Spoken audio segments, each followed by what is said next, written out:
Today's guest is a longtime volunteer with Harvison House. His name is Wyatt Bennett. He's a union carpenter with Martin Harris, and he's here to share how veterans can break into the trades where union carpenters are pulling in $72 an hour. Yes, you heard that right. We talk about how the union quite literally saved his life after a brutal mental health spiral and the suicide close call that rewired his brain, and now why he spends his free time helping to furnish homes for vets through Harvison House. This one's a little wild, heartfelt, and proof that swinging a hammer can heal more than just drywall. This is Vegas Veteran Voices, streaming now wherever you pretend to be productive. Let's go. I didn't either. Yeah, I'm not a musician. I play the radio. You play the radio? Yeah, and talk radio with that. I mean, that takes a little bit of hand-eye coordination, doesn't it? Yeah, especially when you're driving at 70, you gotta. All right, awesome. Wyatt, thanks for joining me. Pleasure. So we're here. Where are we right now? We're at Harvison House headquarters. Okay. And you've been working with Harvison House for quite a while. Yeah, I think we first started around 2019. Okay. For myself, I know that the foundation was going a little longer than that. I'm not sure how long. I think I remember Adam saying we were at 250 deliveries when I started getting involved. Okay. And I want to say we're at 800 now. Yes. Now, I haven't done every single one of them. I do it a couple times a month, but I've done several. And I know the 800 interviews, that's just what he's done directly through Harvison House. And I know he's helped out with like US Vets, Help USA, and things like that. I don't know that is included in that 800. It is not included in that 800. Yeah, I so asked he's him got to be weeks ago. 1,500 or more. Something like that. I mean, the guy never stops. No, he literally is go, go, go. And if he's not at work in his day job, he's working here moving furniture. I would picture his day job as like leisure. You know, just sitting around twiddling his thumbs, because if he's doing this for fun, you know, he keeps himself busy. Him and Benita both have 2 full-time jobs. I don't think either one of them knows how to sit still, to be completely honest with you. I can dispute that, because every time I walk by Benita's office, she is sitting still. Okay. I mean, her fingers are a blur. I actually walked by her office yesterday, and I had a digital spot thermometer, had a little laser on it, so I'm messing with her. And she looks over and she sees me, and I was like, I had to do that, because every time I walk into her office, I scare her. She's got her earbuds in and she's focused. I mean, you know, she's doing her graphic design and stuff, and I startle her. And so I had to give her a little heads up I was coming, because I can't walk by her office and not give her a hug. Yeah, so you mentioned you guys work at the same place. Where do you work? Martin Harris Construction. And what do you do there? I am the Director of Customer Service Warranty Manager. So I am basically, you're gonna have to censor this. I'm the shit show supervisor. You're gonna take some editing on that one. Yeah. Primarily, warranty is our main function in our department. Okay. We have a high volume. We do several $100 million a year worth of work, and after we turn the projects over to the ownership, there's, as we refer to, gremlins in the project. You know, some things don't work as intended.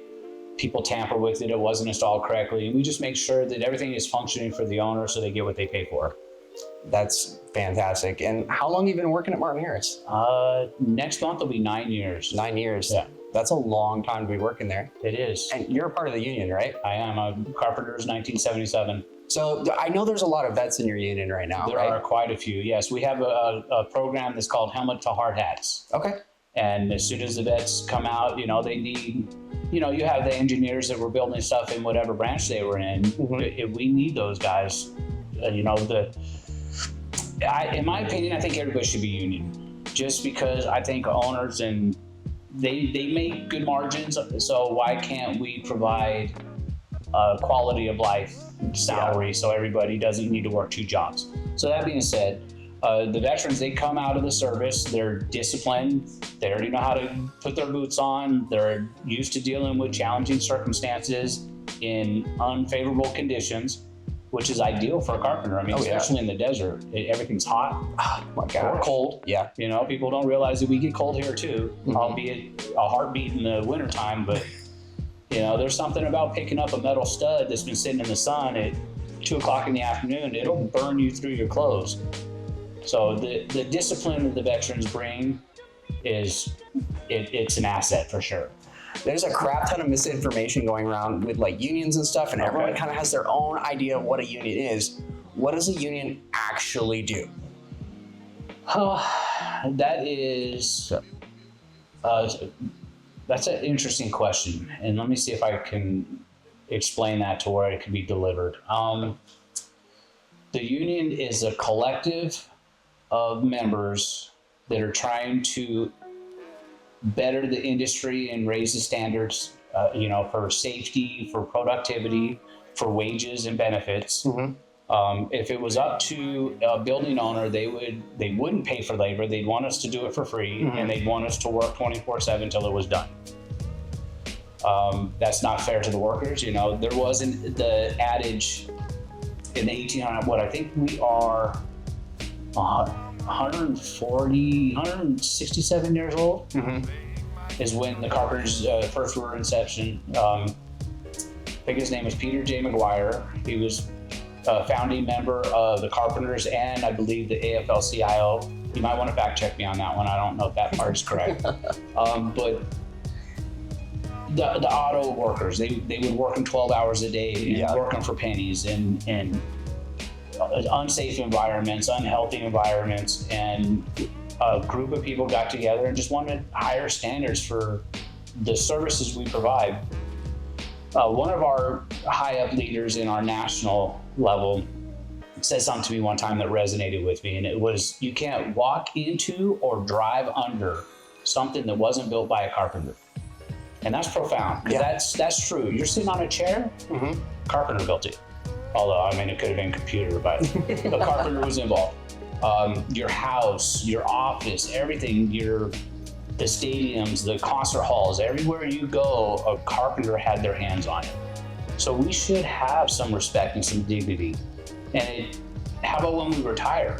We should have a pension that we work for, it's added to our wages, that we have, as they refer to, dignity in retirement.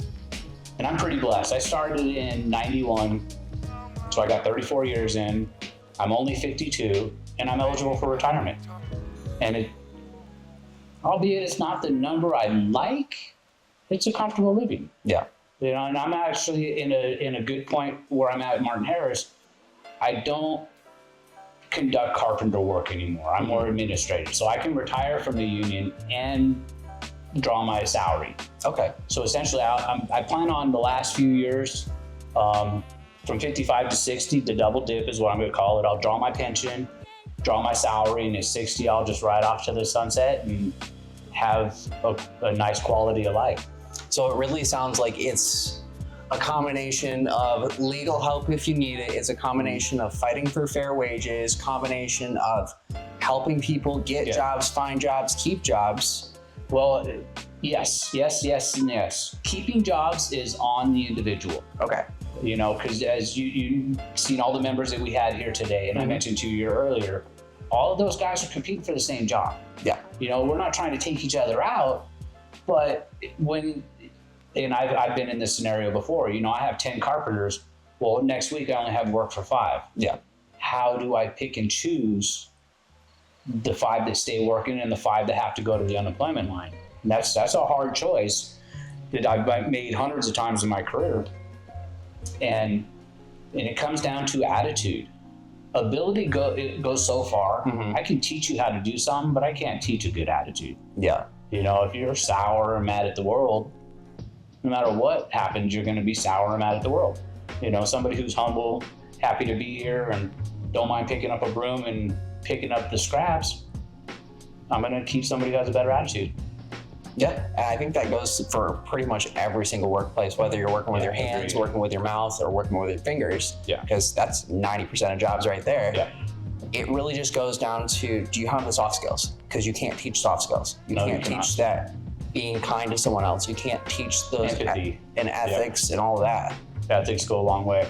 Like you said, the kindness, and I don't fly off the handle. Yeah. There's reasons, there's happenstance, there's cause why people make the decisions and do what they do. And that's where the veterans come in. They're already adjusted. They're used to things going haywire. Yes. Especially the ones that are downrange. We have a couple combat veterans that are in the company. One of our safety guys, I don't know what division, I'm not even going to attempt to say, but he was a combat veteran Marine and just well-adjusted human being, and some of the stories that I hear from him are, yeah, you guys went through it for sure. Yeah, I have a few buddies who were in 5th Marines and got to see all that action back in the 2010s. And yeah, when they tell the stories, it's a whirlwind. Oh, yeah, I can't. When I asked him one time, because him and I are close enough, and there's certain questions and not being a veteran, I'm not going to ask a combat veteran. Yeah, it's just I don't know what he went through. I don't deserve those answers.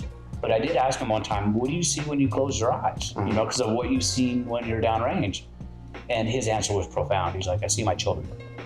And I was like, that warms my heart. Yeah. He's well adjusted. But what about the ones that come back that aren't? Mm-hmm. That can't get over what they saw. Yeah. And they still have value. They can still come to the union and provide a valuable service. Sometimes the government is challenging, and we won't get into that. We'll move on from there. Well, I mean, yeah, PTSD is really tough, especially for vets trying to find work and get adjusted. But a lot of things that civilians don't understand is there's so many different levels and layers to PTSD. Yeah. Like, you don't have to be in combat to have PTSD. You have PTSD from people from car accidents, from people from carpenters. Yeah, struggle with that too. Yes, we are in the top 10 percentile for suicide rate. Yeah, and that is profound. And I think we're in the top 5 out of the top 10, and some of the ones that are above us are first responders, police officers, veterans. Mm-hmm. But it's a real feast or famine lifestyle. And I struggled through it, and there was a time where I reached a pinnacle position. I was one of 5 superintendents at a local contractor. And due to my mental issues, I lost the job, and that's when my stuff started spiraling, and I almost committed suicide. And I was fortunate that, I found my faith that day, and I didn't realize it, but it was one of those things where in my darkness there was a light. Mm-hmm. I'd happened to have been running from it for some time, and when I stopped to realize it was there and calmed down and got some help, went and spoke to somebody, did they walk you through it, and you get the tools to understand that we all go through this. If you break your arm, you go see a doctor. Mm-hmm. You get sick, you go see the doctor. But when you're struggling and you don't know why things aren't functioning the way you want, you just endure in your darkness. And we need to shine a light more on the mental health aspect. What people go through, veterans predominantly more than a civilian, but it doesn't lessen what a civilian goes through.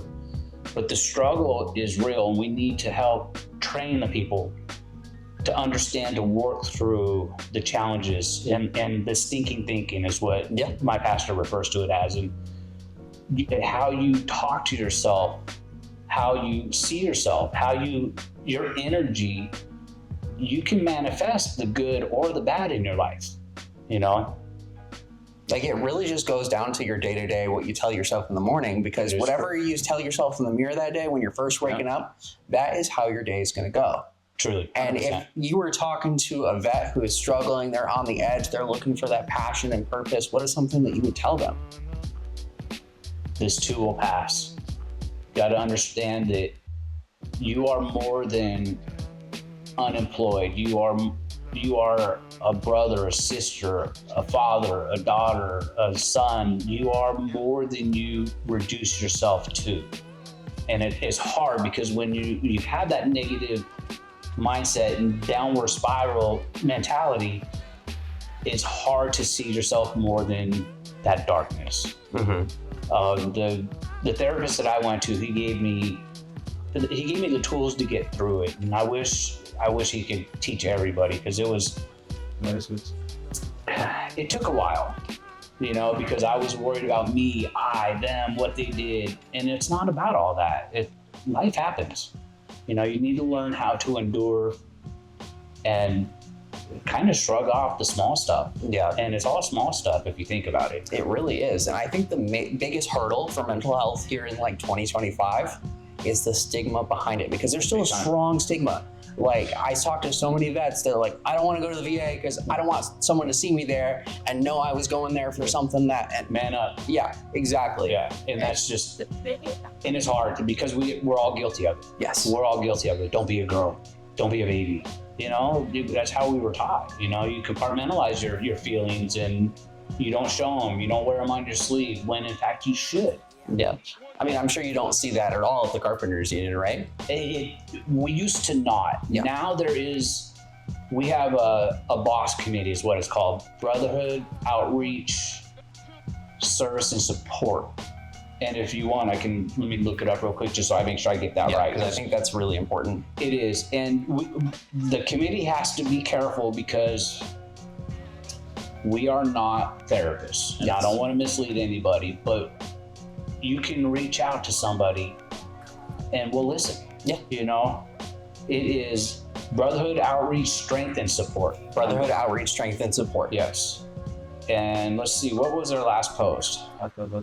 But you don't have to be a mental health professional to make a difference in saving lives and supporting others. It really just sounds like the buddy system on steroids 100%. Is what it is. 100%. Like, we had something similar in the Navy. We had the Green River program, which was you had people who were not trained mental health providers, but they went to a class and learned to look for the signs for mental health, stability, and the warning signs that something might happen soon, and how to address that, how to bring in your fellow sailor, and how to bring everything together so that way something worse didn't happen down the road, so they know that they're cared for and they're supported and they're loved and they have purpose. And that's challenging to understand those signs because, you know, especially in the Carpenters Union, you don't want to show weakness. Mm-hmm. So you man up, you button it up, and you just stand firm when in fact you're crumbling inside. So I've been curious to learn more about that and how we could train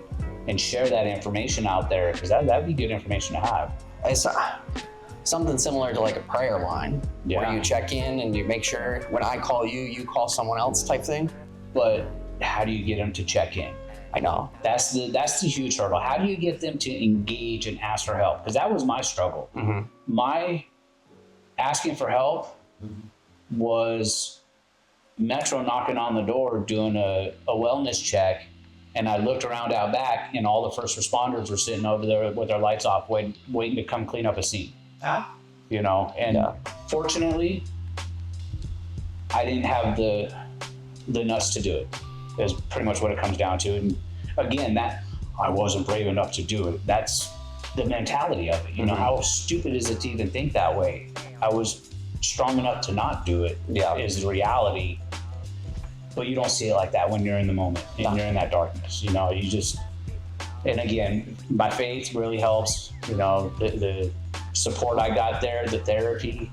And I couldn't encourage going to therapy more than I still go for tune-ups. I go every couple months just for a mental health tune-up. Yeah. You know, and it's kind of funny when I go see my doctor, you know. Sometimes we get into in-depth stuff, and sometimes we're talking about how the Gold Knights are doing. You know, it depends. She reacts off of my energy at the time. Yeah. I like to equate it to getting an oil change. It's great to do it when you need it, but you still have to do it when you don't. Yeah, that's a good analogy. I like that. Because otherwise, 100%. You're going to blow things out and you're not going to go anywhere. No, you'll be dead in the water, pun intended. Yeah, I learned that lesson the hard way in my early 20s. Yeah. I skipped an oil change on an old 1997 and didn't run after a couple weeks. Yeah, I had a Ford Explorer. We called it the Exploder because my T-stat, it kept overheating and I was just adding water to it. And then the T-stat went and I blew it up on the freeway. Yeah. Yeah. So as we spoke earlier, we have what's called helmets to hard hats. Okay. And, you know, they have the discipline, they have the abilities. What they need to do is just come to the union, talk to them, find out. It has a lot to do with the market. You know, is building going on? Are we in a slow period? Which But the irony, Las Vegas is on the precipice of a boom, but yet we're so slow. And I hear from so many of my brothers that are out of work looking for work, because you got to network. The more people you know, the more opportunities you have. Yeah. And there's not a whole lot of opportunities at the moment. They're about to blow up. I mean, we have the Hard Rock that's going, a stadium that's supposed to go with, I think 1 or 2 towers. I mean, that's going to take thousands of people to do that. My contractor, we have the Mormon temple that's going up on Low Mountain. That's supposed to be going by August. We have a 40-story tower going downtown, a 7-story going over UNLV. And at some point this year, we're going to run out of members that are available for work, and we're going to need to rely on people that are not carpenters to come join our organization to help fulfill the need that the contractors are requesting. So I'm not too familiar with how to become a contractor, whether it's through drywall or electrician or plumbing or something like that. How would someone go about doing that if they're starting from scratch? They just got out of the service and they don't know where to go. Now, what are you asking, to join a company or join the union? To get the skills in order to get the job. Well, that's kind of a... Is it like you just show up to the chicken or the egg type of thing? You know what I mean? Yeah, you don't need the skills. We'll train you.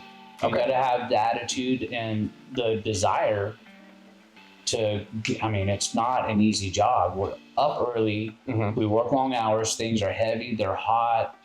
Unfavorable circumstances, which is ideal for veterans because they've already spent many years doing just all that. Yeah. The best bet would be to go down to the union and talk to one of the business agents. You walk up to the window, ask the ladies if a business agent is available, and just inquire. You can ask for what's called a dispatch list, which will tell you, it's a 30-day list on what contractors are asking for personnel.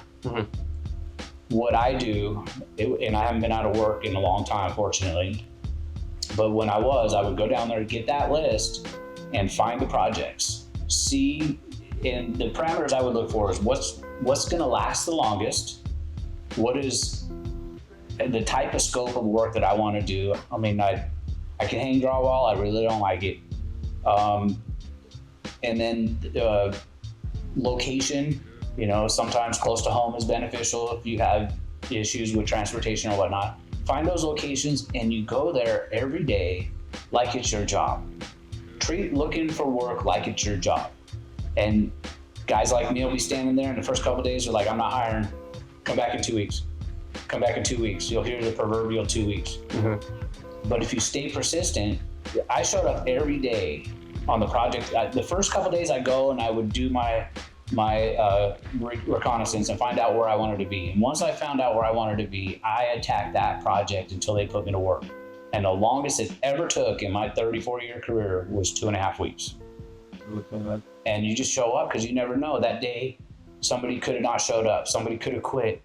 The contractor could have picked up more work. And so it's opportunity with perseverance. And those two combined, you'll have opportunity for yourself. Okay. So for vets listening, it's kind of similar to going to a bar and you get told no, no, no by the same girl, but after the third time you meet her, you can get her phone number. It's all persistence, yes. Because I know some people relate to that. No doesn't always mean yes.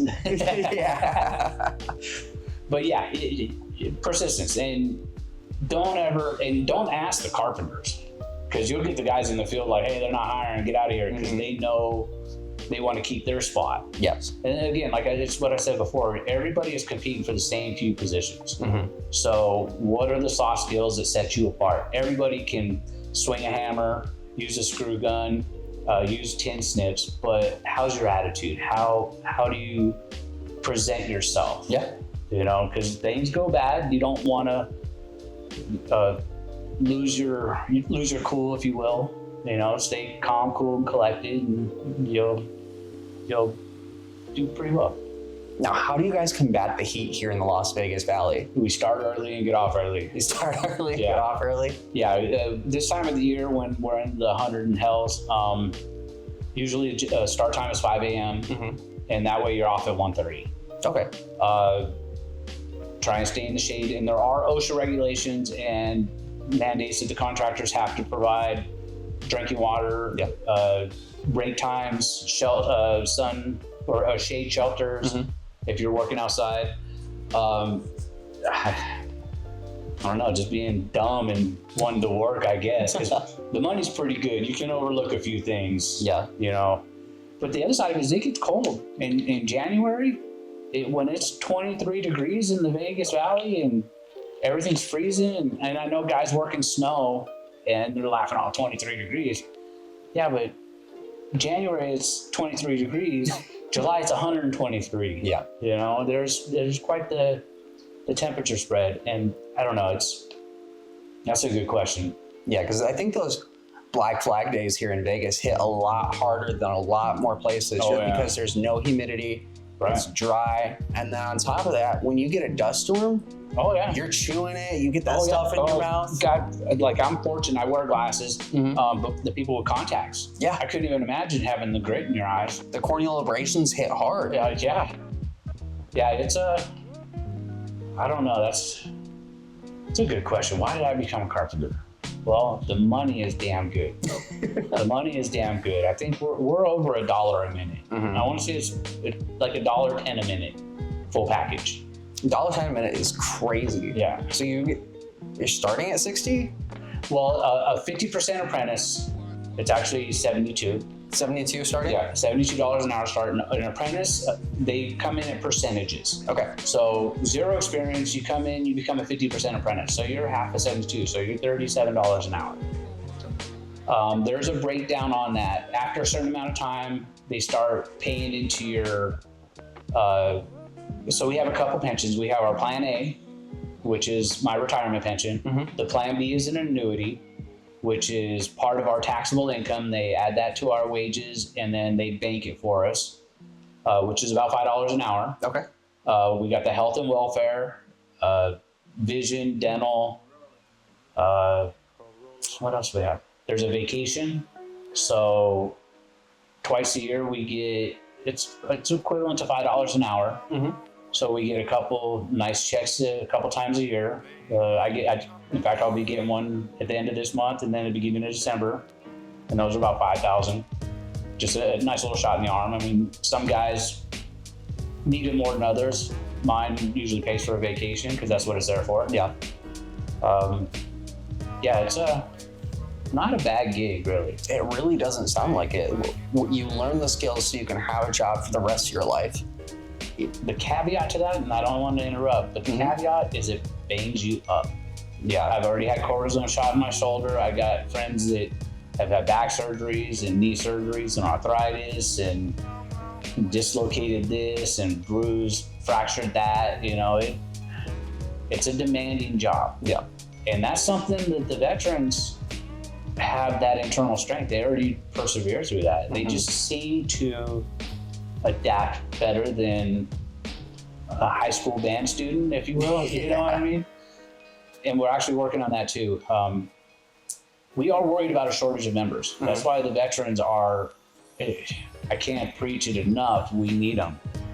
But we have created high school programs. Okay. So we can train high school students so when they get out, they spent 4 years in there, they already know how to put their boots on, they show up on time, they can read a tape measure.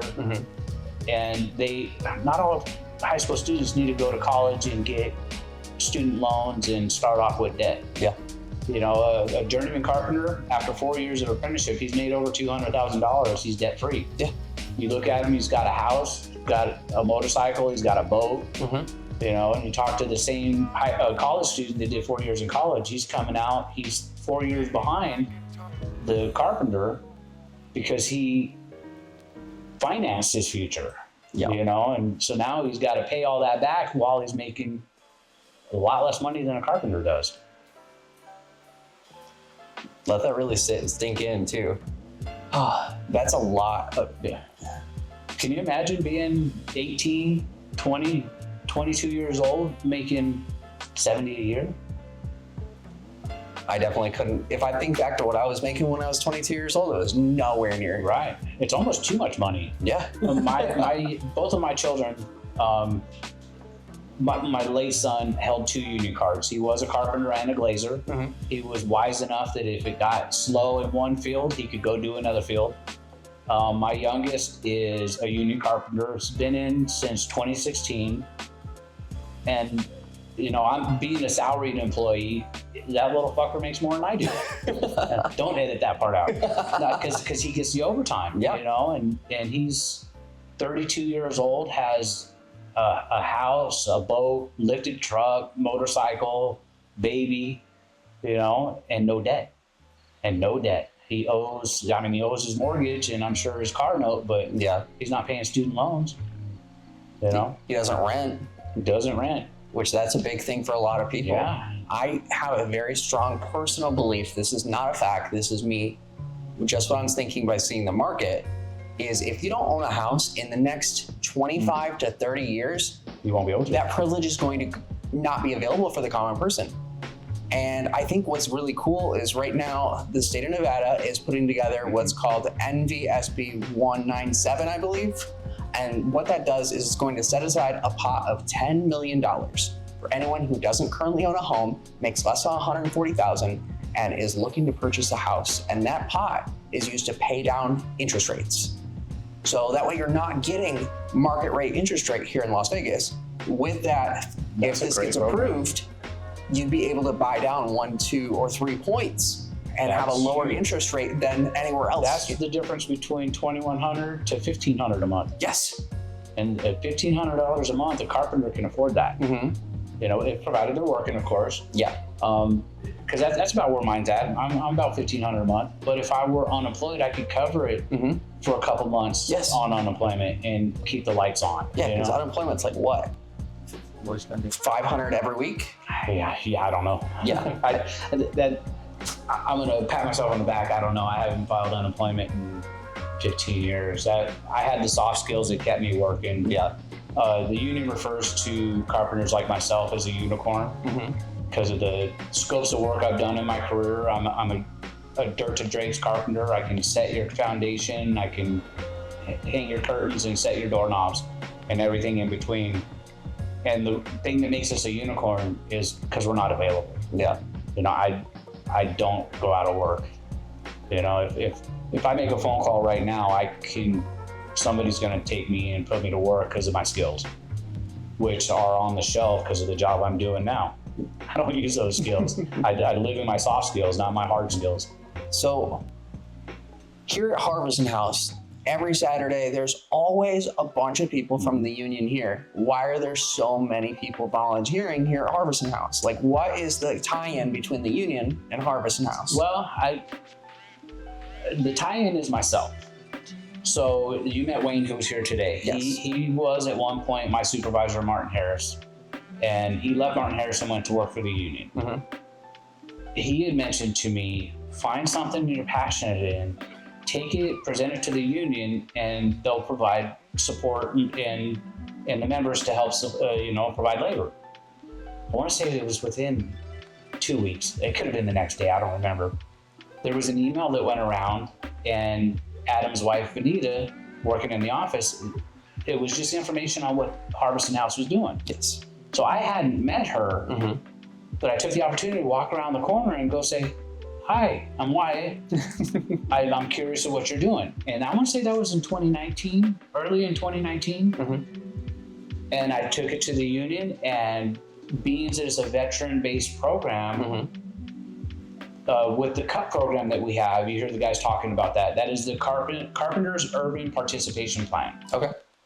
And what that does is that puts us out in the community to help change the stigma of us being dumb construction workers. Because we have that persona. We're just ruffians, foul-mouthed, dirty, which is all true. Not far off from vets. Agreed. Yeah. Agreed. But that's taken us at face value. Yes. When I found out about the program, and I'll tell you what, I want to say the first time we were in a bad neighborhood over behind the Stratosphere, which is referred to as Naked City. Yes. You come pulling up and you see, I don't even want to put it on camera, some of the things you see because you can't unsee them. But when you walk into this 800 square foot unit, The guy's sleeping on the ground. He has a blanket and a pillow without a pillow sheet or pillowcase, and had nothing. And then we're there 15 minutes. We leave. He's got a couch, a TV stand, a coffee table, a bed, a dresser, and they're in tears. And it was emotional. I was hooked the first time, just to see the gratitude. And it's ridiculous that our members are allowed, our veterans are allowed to become that after what they do for the country. Yeah. You know, being a full volunteer military, we should give them the world. Mm-hmm. You know, they should come out, and they've earned it.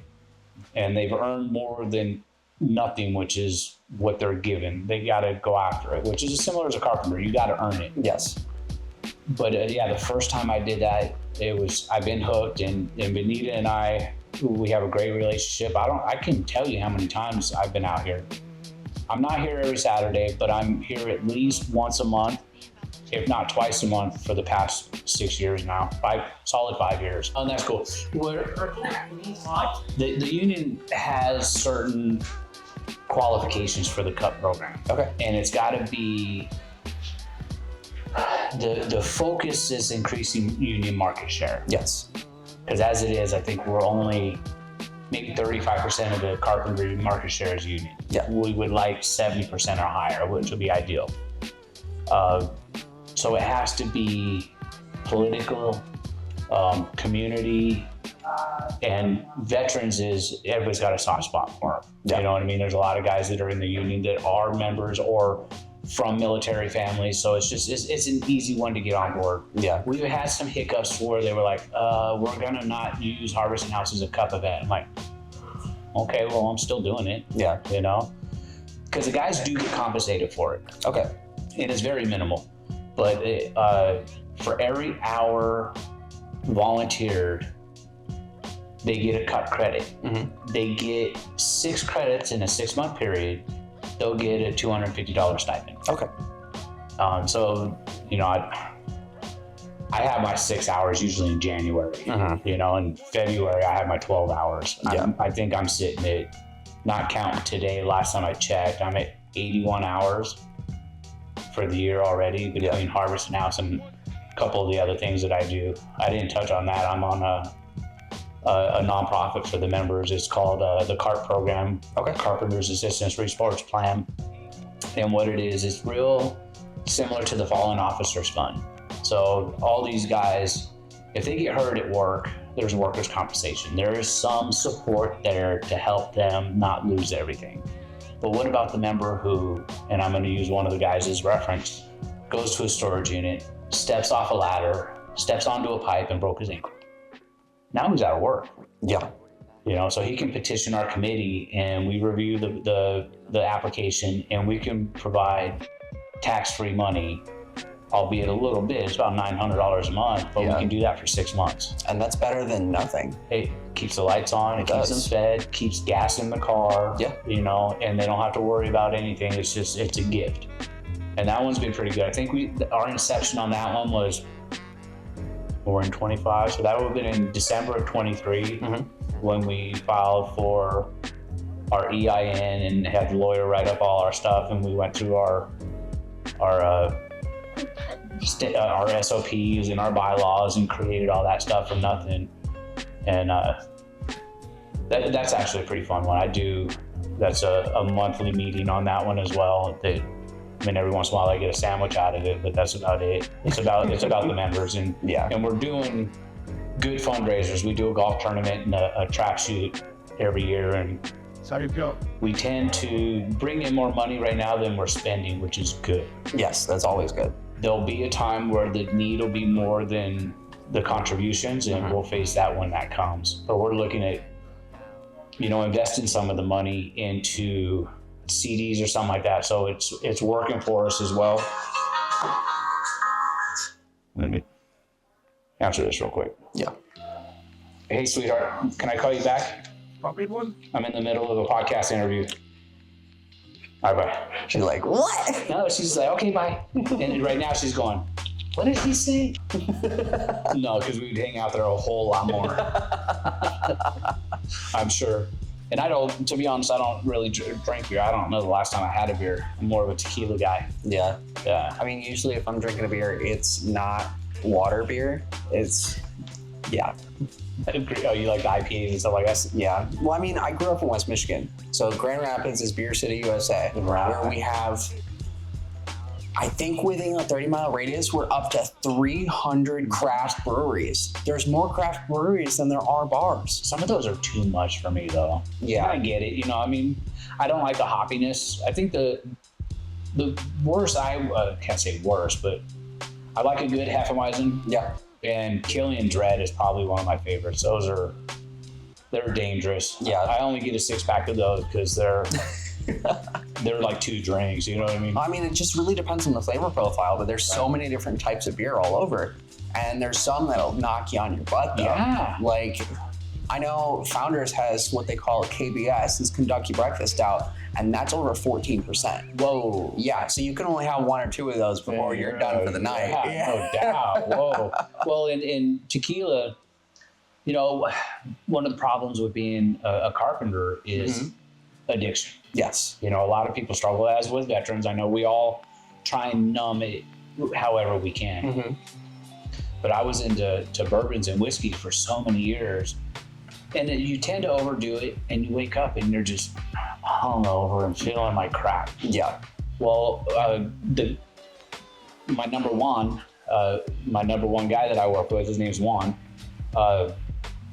He was like, "Okay, you like your bourbons? Try this." And he brought me 1942, and it was good, syrupy, kind of like a whiskey, and it was good. Yeah. But when I overdid it, it was easier on my body, if that makes sense. Yeah, I definitely hear that, just because once you get started and get going and you got drinks from the last night and you wake up and you're like, oh, I don't know if I can do this. The old adage is you put the hair on the dog and it'll get you through the day. And that is just a way. I know, it's just that way to tumble into, now you're drinking 24/7. Yeah. Exactly. Well, and I'm sure if I wake up hungover, you're probably smelling like alcohol anyway. And I can't go to the office with that type of, you know. And again, this is earlier on. I've gotten better as I've gotten older. But getting into the tequilas, I mean, there's only 2 ingredients in there. There's agave and water. Yeah. And it's so much easier. Now I can't do any of the sweet. If the liquor's too sweet, I can't do it. Can't do it. I can't do it at all. I like... Give you that gut rot? Yes. Like pounded Mountain Dew in summertime. Yeah, I can't do that no more. A good Blanco or Reposado tequila, it's easier. I like, and it's weird because I went from the sweet, my whole taste profile changed. I went from the sweet stuff where I liked it to go, I don't even like sweets. I can't drink Coke anymore, you know? If I do, it's a Mexican Coke. And my go-to are the Jarrito mandarins. Those are my favorite, you know? But yeah, everything in moderation. Yes. Like, you really have to, like, it doesn't matter what it is, whether, especially in Las Vegas. Las Vegas is so easy to go off the edge, whether it's partying, gambling, drinking, smoking. Yeah, it's almost a prerequisite. It really is. And it's so easy. So many vets fall off the wagon. Yeah. Let me tell you a story. So I was in California Memorial Day weekend. And there's an awesome liquor store down there. It's called Wage Wines. You wouldn't even know it driving by the freeway. It's in an office building, and their sign is literally a faded vinyl banner on the wall. Yeah. But you walk in, and there's got to be 10,000 bottles in there. If you're looking for something, it's in there. They got 3 tasting areas: 1 for beer, 1 for wine, 1 for liquor. Yeah. So I go in there, and I'm looking for a specific brand that I have a hard time finding here, and I burn my card. Didn't even think about it. Get back about a week and a half later. I grab do my expense reports on my phone, and I open it up, and on my company card was my expense for $300. I went, fuck. I never even thought about it because my card and my company card are one slot away. And so I got to walk across the hall and throw myself at the mercy of the courts and tell my boss, I'm like, sorry, you know. And of course, I just go and I talk to accounting and they take it out of my check. Not a big deal, but then I got to explain it to my wife. You know, that I spent $300. $300. She was there, but so I can see how that happens. Yeah. Moral of the story is stay out of the strip club. And I think it also goes into like honesty and ethics when you can either try and sweep something under the rug or you can man up and make things the right. Oh, absolutely. I mean, I have a cost code I could have put it to, and I could have said it was for business purposes. That's not right. Yeah. You know, I got to look myself in the mirror when I brush my teeth. And on my company phone, it'll show you our core values. I keep them on there as a reminder. Every time I open my phone, it's just a reminder of and I'm going to read them off. There's honesty, integrity, always. Responsibility and accountability, always. Mutual trust, respect, and cooperation, always. Consistent performance through teamwork, always. And opportunities for our clients and associates to achieve their goals, always. And they tell you, you can't cherry pick these. No. It's not one, and then, you know, maybe I'll turn a blind eye to the other one. It is always, 100% of the time, that is how we have to behave. So as soon as it happened, I mean, I felt deflated. I was like, yeah.